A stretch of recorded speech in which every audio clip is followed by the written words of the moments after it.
اپنے پیسے لٹا دینے کے بعد ایک باپ اپنی بیٹی کی شادی کرتا ہے اور یہ سمجھ کے کرتا ہے کہ اس کی زندگی گزرے گی اور اچھی گزرے گی. کبھی کوئی باپ شادی کے وقت میں یہ ذہن کے کسی گوشے میں بھی خیال نہیں رکھتا ہے کہ ہماری بیٹی کی زندگی کا خاتمہ 6 ہی مہینے کے اندر ہونے جا رہا ہے.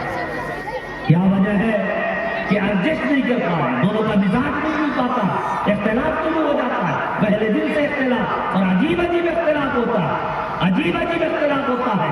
آپ سنیں گے تو تعجب ہوگا. ابھی پرسوں ایک جوڑا آیا تھا اور انہوں نے کہا کہ میں نے طلاق دے دیا. میں نے کہا کیوں طلاق دیا؟ تو کہا کہ میری بیوی اپنے بہنوئی سے بات کرتی تھی اس لیے میں نے طلاق دیا. میں نے اس سے پوچھا کہ بہنوئی سے بات کرتی تھی اس لیے تم نے طلاق دیا؟ تم اپنے بارے میں بتاؤ, تم بمبئی میں رہتے ہو, کن لوگوں سے بات کرتے ہو؟ خاموش ہو گیا. میں نے کہا کہ تم کو یہ چیز ناپسند ہے کہ وہ اپنی بہنوئی سے بات کرے؟ کہاں. میں نے کہا تم پان کھاتے ہو؟ کہا نہیں. میں نے کہا گٹکا کھاتے ہو؟ کہا ہاں. میں نے کہا کتنی مرتبہ دن بھر میں کھاتے ہو؟ کہا مولوی صاحب گنتی یاد نہیں ہے, 10-20 کی تعداد میں ہم کھا لیتے. ہم نے کہا کبھی اپنی بیوی سے پوچھا جس کے بسترے پہ تم سونے جاتے کہ تمہیں یہ گٹکا کھانا پسند ہے یا ناپسند ہے؟ کبھی پوچھا؟ کہا نہیں پوچھا. کہا ناپسند کے باوجود وہ تمہارے ساتھ سوتی ہے, تمہارے لیے کھانا بناتی ہے اور ایڈجسٹ کر رہی ہے, اور تم کو ایک چھوٹی سی بات ناپسند آئی کہ اپنے بھائی سے یا بہن سے یا باپ سے یا بہنوں سے بات کیا, تم نے طلاق دے دیا, زندگی کا خاتمہ کر دیا. اے نوجوانوں, خوب اچھی طرح یاد رکھو, یقیناً اللہ تعالیٰ نے مرد کے درجے کو بلند فرمایا ہے, مرد کو ایک مقام دیا ہے, مرتبہ دیا ہے, لیکن اس کا یہ مطلب ہرگز نہیں ہے کہ عورت پاؤں کے نیچے روکنے کے لائق ہے. عورت اس لائق ہے کہ اس کو قید میں رکھا جائے, عورت اس لائق ہے کہ اس کو مشروط چلا دی جائے کہ خبردار آج کے بعد اگر تم نے باپ سے بات کیا یا بھائی سے بات کیا یا اگر تم میکے گئی تو تم کو 3 طلاق ہو جائے. یہ حق تمہارا نہیں ہے. جس ماں کے پیٹ سے پیدا ہو کر کے آئی ہے, جس باپ کے گود میں کھیل کر کے آئی ہے, جس بھائی کی شفقت کے تلے پروان کری ہے, آج کا نوجوان بدتمیز بدماش شادی ہوتے ہی اس بہن کو, اس بیٹی کو اور اس بیوی کو اس طرح شرط دے دیتا ہے کہ اگر تم نے بات کیا تو 3 طلاق ہو جائے گا. یہ تک نہیں دیتا. اس طرح کے سینکڑوں واقعات ہیں.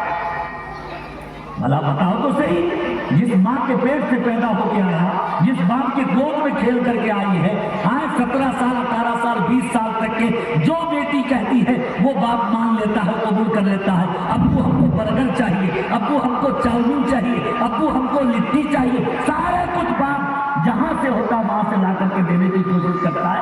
اور آج تم اور ہم اس گھر کے داماد بن جاتے, اور داماد بننے کے بعد ہم اپنا حاکمانہ انداز شروع کرتے, ہم اپنے آپ کو حاکم سمجھتے. میرے نوجوانوں, اللہ کے واسطے ظلم نہ کرو. اللہ نے کہا ہے الرجال قوامون علی النساء, یقیناً تم حاکم ہو, سردار ہو, تم ذمہ دار ہو, لیکن اس کا یہ مطلب نہیں ہے کہ تم اس کے اوپر ظلم کرو. تم اس کے اوپر ظلم نہیں کر سکتے. بہرحال میرے بھائیوں, تفصیل کا وقت نہیں ہے کہ اس موضوع پر مزید تفصیل سے بیان کیا جائے. یہ صرف آپ لوگوں کے اندر کے ضمیر کو جگانے کے لیے کچھ باتیں ہو رہی ہیں.